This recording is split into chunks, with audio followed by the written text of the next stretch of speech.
कुछ तो ऐसा है जो ये लोग मुझसे छुपा रहे हैं। पता नहीं जुनैद भाई, मुझे ऐसा क्यों लगता है कि कोई ना कोई बात तो ज़रूर है जिस पर वो कहता है कि आप फिक्र मत करें, मैं हर चीज़ का पता लगवा कर ही रहूँगा। ये लोगों की चालाकियाँ ज़्यादा देर तक छुपने नहीं दूंगा, क्योंकि मैं जानता हूँ कि ये बड़े ही मास्टर चालाक हैं। यानी कि ये बहुत ही चालबाज से लोग हैं और आपको ऐसे ही जलील करते रहेंगे। लेकिन आपको होशियारी दिखानी होगी बाजी, वरना यहाँ पे काम बहुत मुश्किल हो जाएगा। आप नहीं जानती हैं कि ये लोग क्या कर सकते हैं और क्या नहीं कर सकते हैं। मुझे तो अफसोस इस चीज़ का है कि ये कोई हल्ला गुल्ला नया ही ना शुरू कर दें और नया ही कोई इंतज़ाम ना कर दे। इस पर वो कहती है कि हल्ला गुल्ला तो ये लोग ऑलरेडी लगा चुके हैं काफ़ी दफ़ा, लेकिन मज़ीद अब मैं कोई हल्ला गुल्ला इनका बर्दाश्त नहीं करने वाली। मैं खुद तंग आ चुकी हूँ इनकी इन हरकतों की वजह से। कितनी देर तक वही इनको मैं छुपाऊँ और कितनी देर तक मैं इनको बर्दाश्त करूँ। अब मेरी ये बातें बर्दाश्त से बाहर हो रही हैं और समझ नहीं आ रही कि मैं क्या करूं।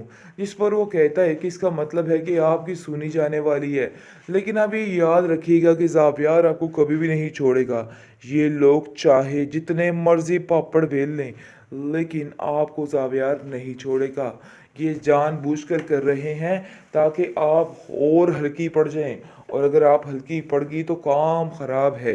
इसलिए आपको ज़रा मजबूत होना पड़ेगा और हर चीज़ का डट के मुकाबला करना होगा, वरना वाकई में आप अकेली रह सकती हैं। जिसको सुनकर आप देखेंगे कि वो उसको कहती है कि आप फिक्र मत करें, आपका साथ मेरे लिए बहुत ज़रूरी है। यकीन मानिए, जब का आपका साथ मिला है ऐसा लगता है कि जैसे मुझे मेरा कोई भाई मिल चुका है। खैर, आपको परेशान होने की ज़रूरत नहीं, आप किस चीज़ का दिखावा कर रही हो इस घर में? इस घर में तुम्हारी कोई भी जगह नहीं है और चाहते हुए भी तुम अपनी जगह इधर नहीं बना सकती हो। देखो, अगर कोई फ़र्क उधर आ जाता। असल बात तो ये है कि ऐसा ना हो कि तुम जुनैद की बातों में लग के अपने आप को बड़ी महारानी तस्वर करने लग जाओ। तुम्हारा ये रवैया बिल्कुल गलत है। जिस पर आप देखेंगे कि तानिया कहती है कि आप बिल्कुल ठीक कह रही हैं, ये लड़की बिल्कुल नहीं बदलने वाली और पता नहीं क्या क्या करेगी। आप इसके हाथ से सारे इख्तियारात ले लीजिए, क्योंकि मुझे नहीं लगता कि कोई मामला ठीक है।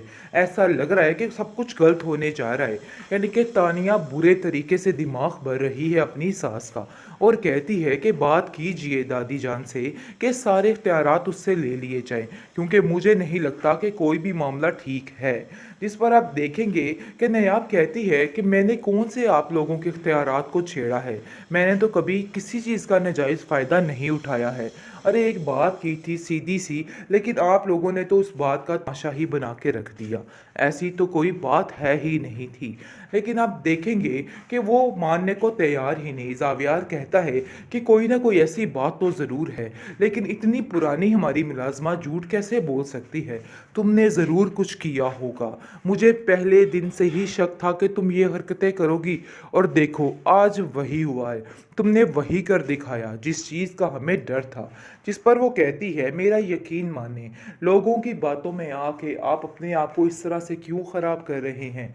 मैंने कुछ भी नहीं किया, आपको मेरी इस बात पर यकीन करना होगा।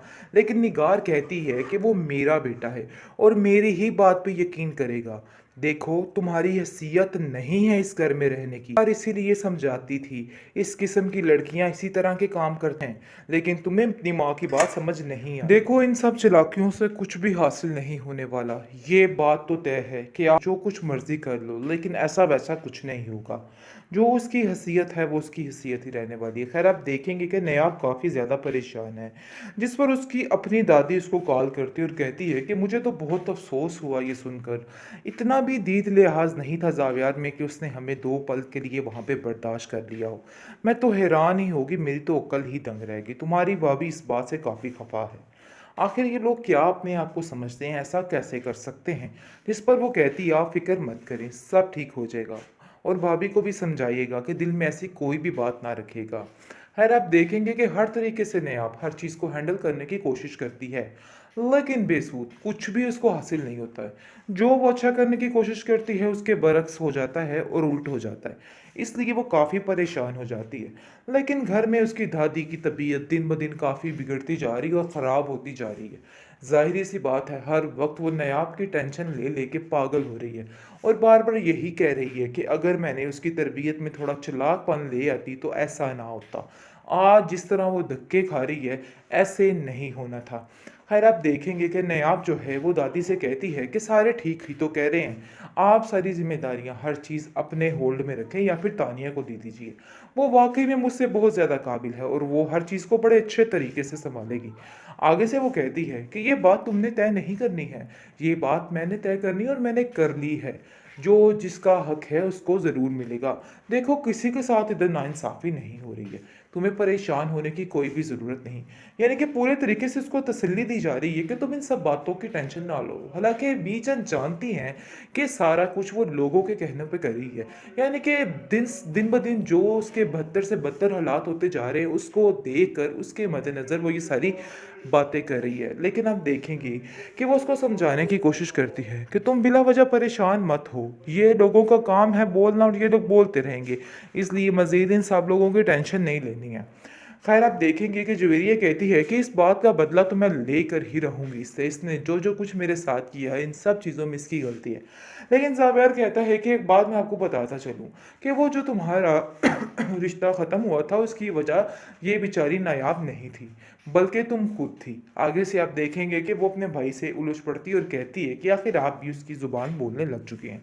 ये बात तो तय है और ये बात हमें समझ आ रही है।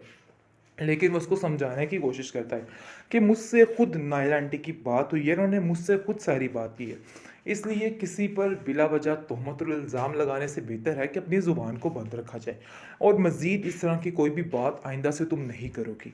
चाहे जो कुछ भी है उसका एक हक है इस घर में और तुम्हें ये बात समझनी होगी। आप लोग इस बात को समझने की तरफ नहीं जा रहे हैं। लेकिन जैसे ही उसका दिमाग अच्छे रास्ते पर, अच्छे ट्रैक पर चलता है, साथ ही तानिया और निगार कुछ ना कुछ ऐसा कर देती हैं कि सारा मामला उल्ट हो जाता है और कुछ समझ भी नहीं आती किसी को।